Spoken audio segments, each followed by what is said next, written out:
Saudara-saudara sekalian,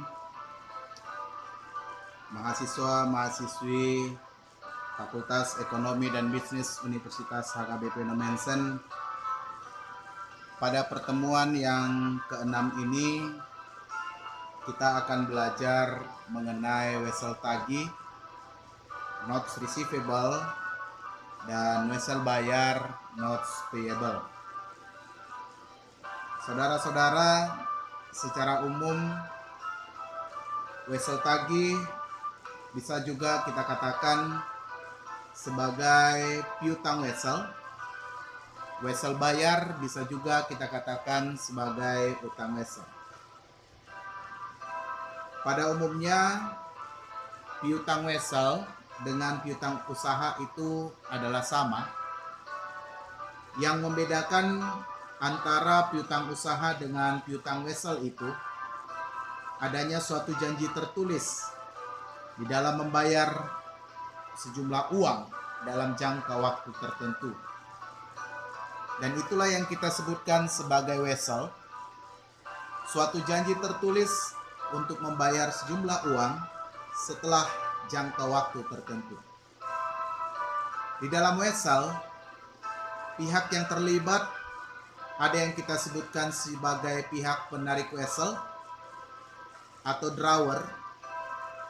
Mereka itu adalah yang memiliki wesel bayar, atau mereka itu yang memiliki utang wesel.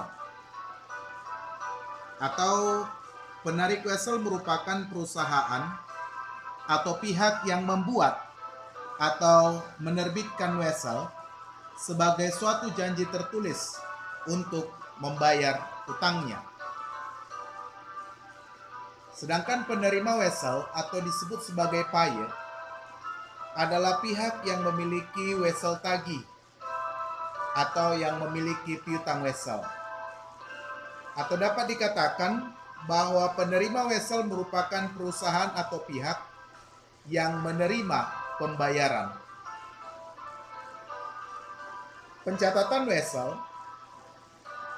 Suatu wesel dapat diberikan kepada seseorang atau kepada perusahaan disebabkan karena wesel dapat dijadikan sebagai pengganti piutang dagang yang telah jatuh tempo dan belum dibayar oleh debiturnya.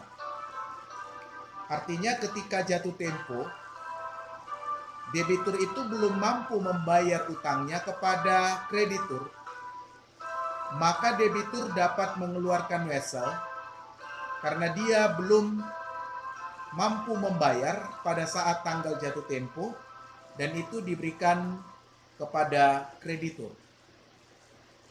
Dalam hal ini, perusahaan yang memberikan pinjaman kepada perusahaan lain, dan untuk itu peminjam harus menerbitkan wesel.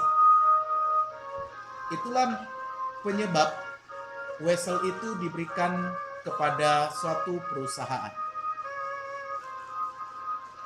Kalau kita berbicara dengan wesel, wesel itu terdiri daripada wesel harian.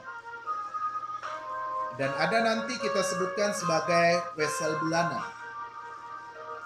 Yang kita sebutkan sebagai wesel harian, yaitu jatuh tempo wesel yang dihitung berdasarkan harian, di mana jumlah hari dihitung menurut bulan yang bersangkutan, di mana hari pertama tidak ikut dihitung, sedangkan hari terakhir ikut dihitung.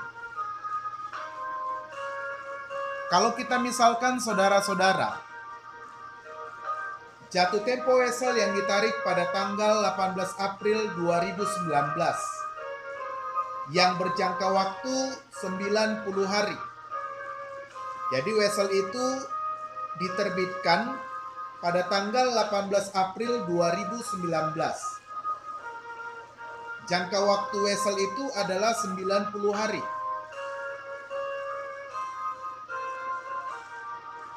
Adalah 17 Juli 2019. Berarti 90 hari dari tanggal 18 April 2019 itu adalah 17 Juli 2019. Perhitungannya dapat kita lihat seperti ini. diterbitkan tanggal 18 April. Bulan April ada sebanyak 30 hari. Berarti 30 dikurang 18 itu sama dengan 12. Bulan Mei ada 31 hari. Bulan Juni ada 30 hari. Berarti berapa hari lagi supaya 90 hari? Berarti 17 hari lagi. Berarti tanggal jatuh tempo wesel yang diterbitkan tanggal 18 April itu adalah tanggal 17 Juli 2019. Untuk wesel bulanan itu merupakan jatuh tempo wesel yang berada pada tanggal yang sama dengan tanggal penarikan wesel tersebut pada bulan berikutnya. Tanggalnya sama, bulannya disesuaikan dengan bulan wesel. Jadi kalau kita misalkan jatuh tempo wesel yang ditarik pada tanggal 18 April 2019 yang berjangka waktu 90 hari. 90 hari berarti itu 3 bulan. 3 bulan dari bulan April itu adalah bulan Juli. Tanggalnya tetap tanggal yang sama, yaitu tanggal 18 April. Berarti jatuh tempo wesel yang ditarik tanggal 18 April 2019 adalah tanggal 18 Juli 2019. Contoh berikutnya, untuk tanggal jatuh tempo wesel yang ditarik tanggal 17 Agustus 2019 yang berjangka waktu 30 hari. Berarti 30 hari itu 1 bulan. 1 bulan dari tanggal 17 Agustus yaitu bulan September. Tanggalnya tetap tanggal 17. Berarti jatuh tempo wesel yang ditarik tanggal 17 Agustus 2019 yang berjangka waktu 30 hari 1 bulan adalah tanggal 17 September 2019. Jenis wesel ada 2 bagian. Yang pertama itu kita sebutkan sebagai wesel tidak berbunga atau non-interest bearing notes.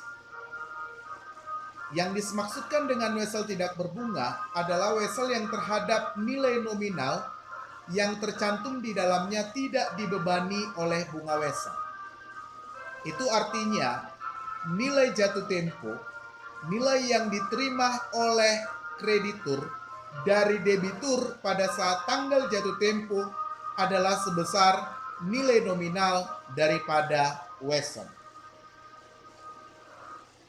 Sedangkan wesel berbunga interest bearing notes itu merupakan wesel yang terhadap nilai nominal yang tercantum di dalamnya akan dibebani oleh bunga wesel. Nilai jatuh tempo wesel berbunga berarti nilai nominal daripada wesel akan ditambahkan dengan bunga wesel. Kita lihat bagaimana contoh daripada wesel tidak berbunga. Pada tanggal 18 April 2019, kita misalkan PT Sinarmas. Mereka itu menjual barang dagangan kepada PT Kaltexindo. Sinarmas sebagai pihak kreditur dan Kaltexindo sebagai pihak debitur sebesar 20 juta. Di dalam hal ini dengan syarat pembayaran 2/10 N/30, itu artinya transaksi ini dilakukan secara kredit. Kalau kita lihat di sini pada tanggal 18 April ketika PT Sinarmas menjual barang dagangan secara kredit kepada PT Kaltexindo, PT Sinarmas tidak menerima wesel dari Kaltexindo dan transaksi ini merupakan transaksi penjualan kredit biasa. Jadi jurnal yang dibuat berarti di situ kita melihat tadi transaksi itu terjadi tanggal 18 April. Jangka waktu pembayaran N/30 berarti 30 hari dari tanggal 18 April. Berarti tanggal jatuh tempo daripada piutang tersebut 30 hari dari tanggal 18 April 2019, yaitu tanggal 18 Mei 2019.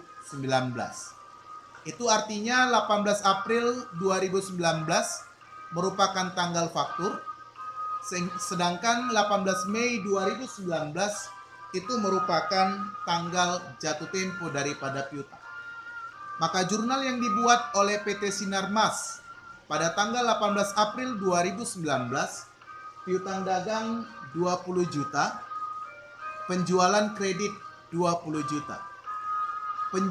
Transaksi jurnal yang dibuat oleh PT Kaltexindo pada tanggal 18 April 2019, pembeliannya bertambah 20 juta, utangnya bertambah 20 juta.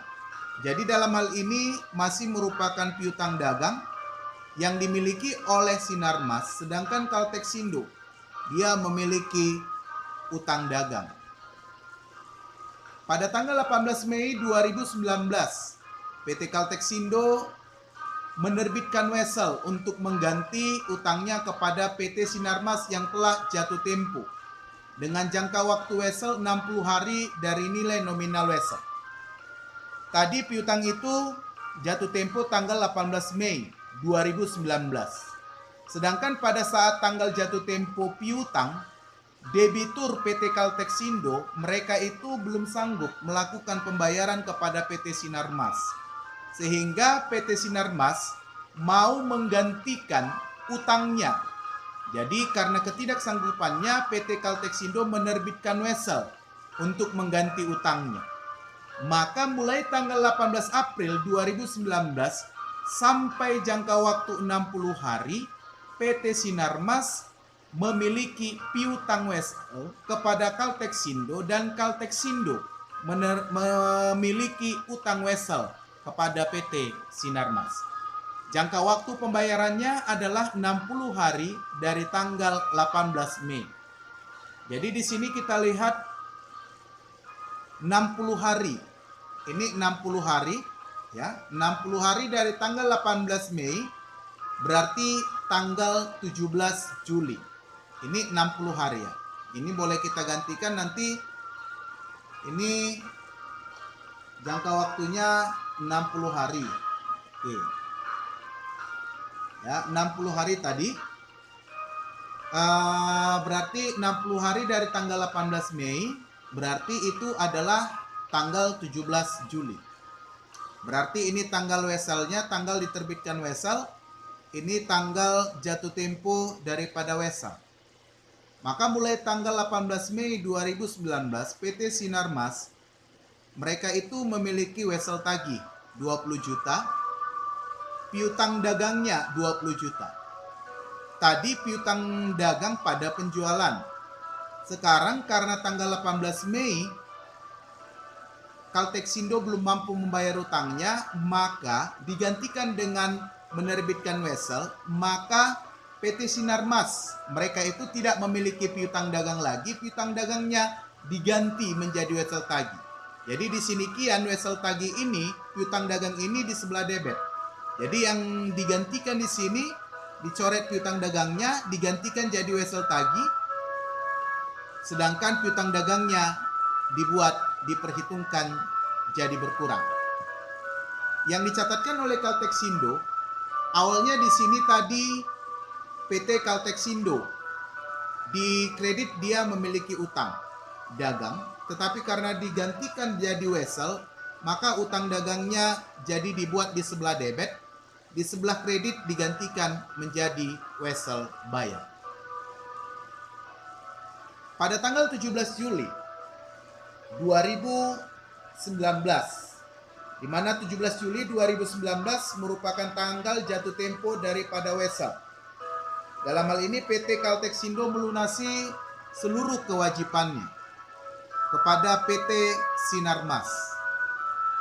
Karena ini merupakan wesel tidak berbunga, maka tanggal 17 Juli 2019 kas yang diterima adalah 20 juta, wesel tagih berkurang, kredit 20 juta. Artinya Karena ini kita merupakan wesel tidak berbunga, nilai jatuh tempo wesel sama dengan nilai nominal daripada wesel. Nilai jatuh temponya tadi, nilai weselnya 20 juta, maka yang diterimanya tetap 20 juta. Yang dicatatkan oleh Kalteksindo, wesel bayarnya berkurang atau utang weselnya berkurang 20 juta dan kasnya berkurang 20 juta. Itu untuk wesel tidak berbunga.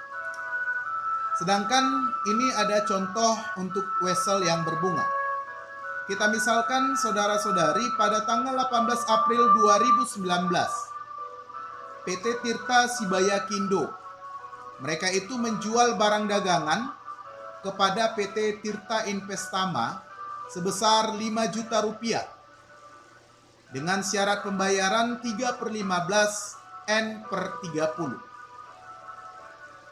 Berarti transaksi ini kita lakukan secara kredit. Tanggal jatuh tempo daripada piutang itu adalah N/30, berarti 30 hari dari tanggal 18 April. Berarti 30 hari dari tanggal 18 April yaitu adalah tanggal 18 Mei. 18 April itu merupakan tanggal faktur daripada piutang dagang. Sedangkan 18 Mei itu adalah tanggal jatuh tempo daripada piutang. Karena lama waktunya itu adalah 30 hari. Pencatatan yang dilakukan oleh PT Tirta Sibaya Kindo, piutang dagang debit 5 juta, penjualan kredit 5 juta. Yang dicatatkan oleh Tirta Investama berarti pembelian debit 5 juta, utang dagang kredit 5 juta. Ini merupakan wesel yang berbunga. Tadi tanggal jatuh temponya kita lihat itu adalah tanggal 18 Mei.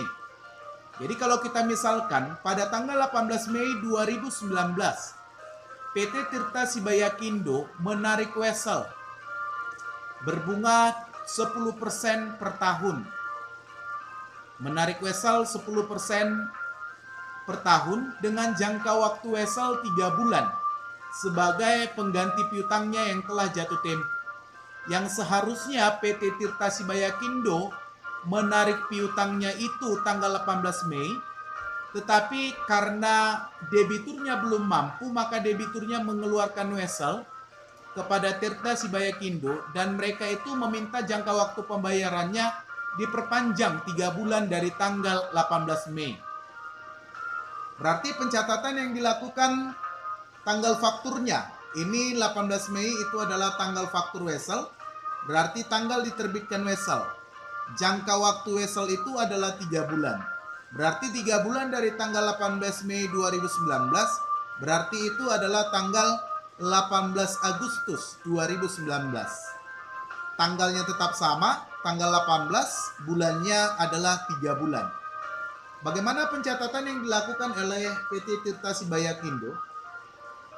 PT Tirta Sibaya Kindo di sini tadi merupakan piutang dagang digantikan menjadi wesel tagih. Piutang dagangnya jadi letaknya di sebelah kredit. Pencatatan yang dilakukan oleh PT Tirta Investama, utang dagangnya jadi berkurang karena utang dagangnya digantikan menjadi wesel bayar. Kemudian tanggal 18 Agustus 2019 merupakan tanggal jatuh tempo daripada piutang wesel atau wesel tagih itu. Dalam hal ini saudara-saudara, PT Tirta Sibaya Kindo menerima pelunasan wesel daripada PT Tirta Investama. Jadi melakukan pembayaran utang PT Tirta Investama kepada PT Tirta Sibaya Kindo. Karena ini merupakan wesel berbunga, nilai jatuh tempo adalah nilai nominal ditambah dengan bunga wesel selama 3 bulan. Bunga wesel selama 3 bulan adalah nilai nominal wesel dikalikan dengan jangka waktu wesel dibagikan dengan jumlah hari atau jumlah bulan dalam setahun dikalikan dengan persentase bunga wesel atau tingkat bunga. Berarti 5 juta dikalikan dengan 3 bulan per 12 bulan setahun dikalikan dengan 10% tadi, 0,1. Berarti 125.000. Itu artinya bahwa nilai jatuh tempo daripada wesel itu adalah nilai nominal ditambah bunga wesel 125.000, berarti 5.125.000. Dan nilai jatuh tempo bagi kreditur merupakan kas yang diterima, sedangkan bagi debitur merupakan kas yang dibayarkan. Pencatatan yang dilakukan oleh Tirta Sibayakindo, kasnya bertambah 5.125.000, wesel tagihnya berkurang 5 juta, dan 125.000 itu dijadikan sebagai pendapatan bunga. Pencatatan yang dilakukan oleh PT Tirta Investama, wesel bayarnya berkurang 5 juta, 125.000 itu dijadikan sebagai beban bunga, sedangkan kasnya berkurang jadi 5.125.000. Sekarang kita boleh melihat, kita berbicara mengenai pendiskontoan wesel. Pendiskontoan itu berarti melakukan penjualan wesel. Dalam hal ini apabila sebelum tiba tanggal jatuh tempo daripada wesel, perusahaan penerima wesel, dalam hal ini kreditur, membutuhkan uang tunai, maka perusahaan pihak penerima wesel atau kreditur tersebut dapat mendiskontokan, dapat menjual weselnya kepada bank atau pihak lain yang dapat menyediakan uang tunai. Mendiskontokan wesel berarti menjual wesel ke bank atau pihak lain sebelum tiba jangka waktu atau tanggal jatuh tempo daripada wesel untuk mendapatkan uang tunai. Berarti karena ini merupakan weselnya tidak berbunga, nilai jatuh tempo wesel tidak berbunga adalah nilai nominal sama dengan nilai jatuh tempo. Berarti kas yang diterima adalah nilai jatuh tempo dikurangi dengan diskonto yang dibebankan oleh bank. Kalau kita misalkan saudara-saudara, pada tanggal 18 April 2019, PT Indofood menjual separtai barang dagangan sebesar 10 juta rupiah kepada PT Olagaput dengan menarik wesel tidak berbunga yang berjangka waktu 60 hari. Jadi weselnya tidak berbunga. Waktu dilakukan penjualan, Olagaput langsung mengeluarkan wesel, yaitu wesel tidak berbunga berjangka waktu 60 hari. Nah, berarti 60 hari dari tanggal 18 April itu adalah tanggal 17 Juni 2019. Yang dicatatkan oleh PT Indofood adalah wesel tagih bertambah 10 juta, penjualan kredit 10 juta. Yang dicatatkan oleh Olagaput, pembelian debit 10 juta, wesel bayar kredit 10 juta. Pada tanggal 24 Mei, jadi 24 Mei itu berada di antara 18 April sampai dengan 17 Juni. Seharusnya piutang itu diterima tanggal 17 Juni. Tapi dalam hal ini saudara-saudara, pada tanggal 24 Mei PT Indofood mendiskontokan weselnya ke Bank Mandiri dengan tingkat diskonto 12% setahun. Maka kas yang diterima yaitu nilai nominal 10 juta, baru diskonto yang dibebankan oleh bank itu adalah 80.000, maka kas yang diterima adalah 9.920.000. Jadi jangka waktu dari tanggal diskonto sampai dengan tanggal jatuh tempo itu 24 hari adalah tanggal 17 Juni. Ya. Kas yang diterimanya 9.920.000, beban bunganya 80.000, wesel tagih yang didiskontokan 10 juta. Olagaput di sini tidak melakukan pencatatan karena penjualan itu tidak mengikut sertakan Olagaput dari Indofood kepada Bank Mandiri. Nah, jadi yang dicatatkan oleh Bank Mandiri adalah wesel tagih 10 juta, kasnya kredit 9.920, dan 80.000 lah pendapatan bunga yang diterima oleh Bank Mandiri. Wesel tagihnya jadi wesel tagih yang 10 juta ini sudah menjadi milik daripada Bank Mandiri. Bank Mandiri menyerahkan 9.920, 80.000 lah itu yang menjadi keuntungannya nantinya. Nah, Kemudian kalau pada tanggal 17 Juni Ola Gaput membayar utangnya kepada Bank Mandiri sebesar 10 juta, maka bagaimana pencatatan yang dilakukan oleh Indofood?